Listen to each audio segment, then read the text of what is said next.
বহু কেইগৰাকী লোক আজি আমাৰ সৈতে আছে গতিকে তেওঁলোকৰ সৈতে মাজুলী সন্দৰ্ভত আমি বহুখিনি নজনা কথা আজি এই অনুষ্ঠানৰ জৰিয়তে আপোনালোকক জনোৱাৰ চেষ্টা অব্যাহত ৰাখিম কিন্তু অনুষ্ঠান আমি আৰম্ভণি কৰিব বিচাৰিছো এটি বৰগীতেৰে জয় জয়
জ্ঞাপন কৰিছো আটাইকেইগৰাকী শিল্পীক আৰু মই ইতিমধ্যে জনাইছো বহু জাতি জনগোষ্ঠীৰ মিলনভূমি হৈছে মাজুলী আৰু মাজুলীৰ সেই বাৰেৰহণীয়া কৃষ্টি সংস্কৃতিলৈ আমাৰ মাজত উপস্থিত আছে একাংশ শিল্পী তেওঁলোকৰ এই নৃত্য কিছু সময়ৰ বাবে আমি আপোনালোকৰ মাজলৈ আগবঢ়াব বিচাৰিছো আৰু তেওঁলোকে সাজু হ'ব আৰু এই প্ৰাক্ষণতে কিছু দৃশ্য দেখুৱাব বিচাৰিছো কেইগৰাকীমান কণ কণ শিশু শিল্পী আছে আমাৰ সৈতে তেওঁলোকে খুব সুন্দৰকৈ অংকন কৰিছে কি নাম তোমাৰ কিষাণ বৰা কি আঁকিছা তুমি কি আঁকিছা ঘৰ গছ পাহাৰ চৰাই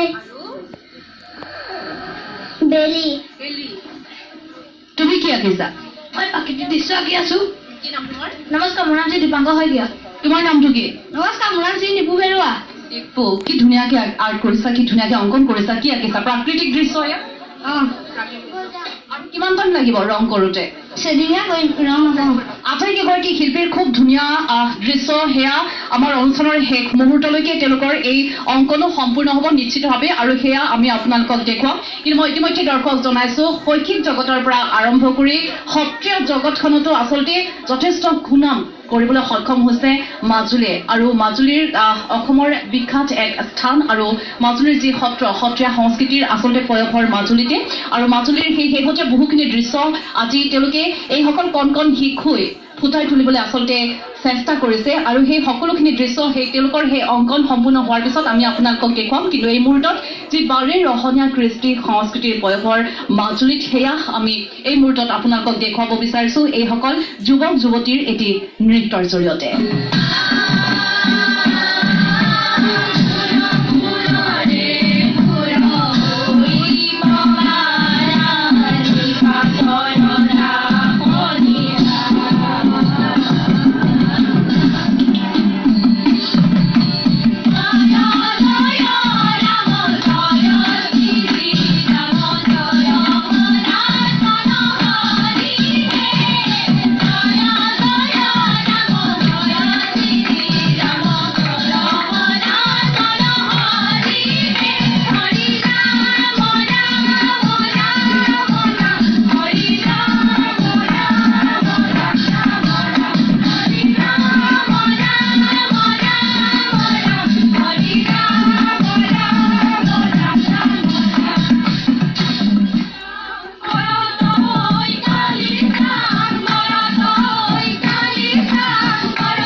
কৰিছোঁ আটাইকে এগৰাকী আৰু সুন্দৰ পৰিৱেশ ইতিমধ্যে এই গীত নৃত্যৰ জৰিয়তে আমি দৰ্শকক দেখুৱাইছোঁ। এই মুহূৰ্তত আপোনালোকে নিশ্চয় অনুভৱ কৰিবলৈ সক্ষম হৈছে যে কেনেকুৱা আচলতে এক নৈসৰ্গিক পৰিৱেশে বিৰাজ কৰে এইখন মাজুলীত আৰু আচলতে তাকে লৈ আজি গৌৰৱান্বিত সমগ্ৰ অসমবাসী ৰাইজ, সমগ্ৰ মাজুলীবাসী ৰাইজ। বহুখিনি কৃষ্টি সংস্কৃতিৰ মাজলৈ লৈ যোৱাৰ পূৰ্বে গায়ন বায়নৰ শিল্পীসকল ইতিমধ্যে আমাৰ মাজত সাজু হৈ আছে। গতিকে এই মুহূৰ্তত আপোনালোকলৈ আগবঢ়াইছোঁ আমি গায়ন বায়নসকলৰ এই নৃত্য।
আমি ধন্যবাদ জ্ঞাপন কৰিছোঁ তেওঁলোকক আৰু এই মুহূৰ্তত একক অভিনয়ৰ বাবে এগৰাকী বাইদেউ সাজু হৈ আছে। একক অভিনয়ৰ সেই মুহূৰ্তলৈ আপোনালোকক লৈ যাব বিচাৰিছোঁ। আপোনাৰ নামটো জানিব বিচাৰিম। মোৰ নাম জোনমণি ৰাজখোৱা বৰা, ঘৰ চামগুৰি। সন্দৰ্ভত কি ক'ব? আচলতে মাজুলী বুলি ক'লে সকলোৰে মনত এক বহুত খুব ধুনীয়া ভাৱ আহে। আচলতে মাজুলী বুলি ক'লে মাজুলীলৈ যাম, যিসকল লোক এতিয়াও হয়তো মাজুলীলৈ অহা নাই তেওঁলোকৰ মনত বহুখিনি আচলতে প্ৰশ্ন উত্থাপিত হয়। কেনেকুৱা হ'ব মাজুলীৰ প্ৰাকৃতিক দৃশ্যৰ পৰা আৰম্ভ কৰি সকলোখিনি জানিবলৈ মন যায়। খুব চমুকৈ আপুনি কি ক'ব বিচাৰিব মাজুলীৰ সন্দৰ্ভত? আচলতে মাজুলীত কি নাই, মাজুলীত প্ৰাকৃতিক সৌন্দৰ্যৰ ফালৰ পৰাতো পৰ্যটনৰ থলী হৈ পৰিছে এতিয়া।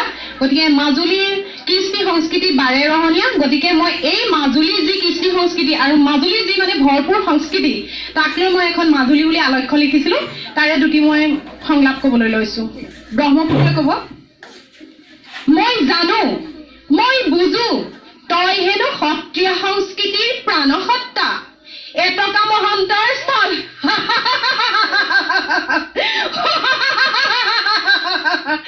ইমানবিলাক গুণ থকাৰ পাছতো তোৰ কিছুমান সন্তান আজি ব্যক্তিকেন্দ্ৰিক হৈ পৰিছে, যাৰ বাবে তই নজনাকৈ তোক তিল তিলকৈ নিঃশেষ কৰিছে। ডাইনী হত্যাৰ নামত কিমান যে নাৰীক নিৰ্যাতন দিয়া হৈছে। গতিকে মই তোক যেনেকৈ জন্ম দিছিলো তেনেকৈ নদীৰে চপৰা চপৰে খহাই খহাই মাজুলী নামৰ সৰু জীয়ৰীজনীৰ অস্তিত্ব শেষ কৰি দিম। এই তোৰ পিতা ব্ৰহ্মপুত্ৰৰ শেষ কথা। পিতা, পিতা তুমি ক্ষান্ত হোৱা পিতা, মই তোমাৰ মাজুলীয়ে কৈছো পিতা, মই তোমাৰ মাজুলীয়ে কৈছো, মই মাজুলীয়ে কৈছো পিতা, মই তোমাৰ মাজুলীয়ে কৈছো। ধন্যবাদ। ধন্যবাদ জনাইছোঁ বাইদেউ। খুব সুন্দৰ সংলাপ, খুব সুন্দৰ আপোনাৰ অভিনয়।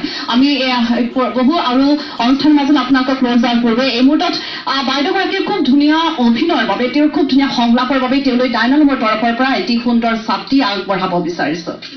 উপযোগী বস্তু খুব ভাল লাগিছে মোৰ। আৰু খুব উপযোগী বস্তু কেৱল ডাইনালম ছাতি নহয়, ডাইনালমৰ টিম্পাত যদি ব্যৱহাৰ কৰিব পাৰে আৰু ভাল। ভাল হ'ব, মই কৰিম, নিশ্চয় কৰিম। নিশ্চয় নিশ্চয় ধন্যবাদ জনাইছোঁ আপোনাক। আৰু এই মুহূৰ্তত আমি অনুষ্ঠানৰ কিছু মাজলৈ পুনৰ আপোনালোকক লৈ যাম। বহুখিনি অনুষ্ঠান আছে, বহুখিনি কথা পাতিবলৈ বাকী আছে, কিন্তু এই মুহূৰ্তত এগৰাকী জ্যেষ্ঠ ব্যক্তিৰ সৈতে আমি কথা পাতিব বিচাৰিছো মাজুলীৰ স্থানীয় ব্যক্তি তেওঁলোক জ্যেষ্ঠ লোক বৰ্তা আপোনাক স্বাগতম জনাইছো আমাৰ অনুষ্ঠানৰ মাজলৈ ইতিমধ্যে মাজুলীৰ সন্দৰ্ভত আমি যিমানখিনি জানো আপুনি তাতকৈ বহু বেছিকৈ জানে বহু বেছি ক'ব পাৰিব গতিকে মাজুলীৰ যি ইতিবৃত্ত খুব চমুকৈ আপোনাৰ পৰা জানিব বিচাৰিম প্ৰথমতে মই Dy365 সমূহ কৰ্মকৰ্তাক ধন্যবাদ জনাইছো যিহেতু বহুকাল মাজুলীক বন্যা বিপন্না বুলি কৈ থাকে মাজুলীক পাণ্ডৱ বৰ্জিত বুলি কৈ থাকে কিন্তু 1871 চনৰ পৰা প্ৰথম মাজুলীতে আধুনিকতাৰ উন্মেষ ঘটাইছিল আউনীআটী সত্ৰৰ একাদশ সত্ৰাধিকাৰ শ্ৰী শ্ৰী দত্তদেৱ দেৱগোস্বামীয়ে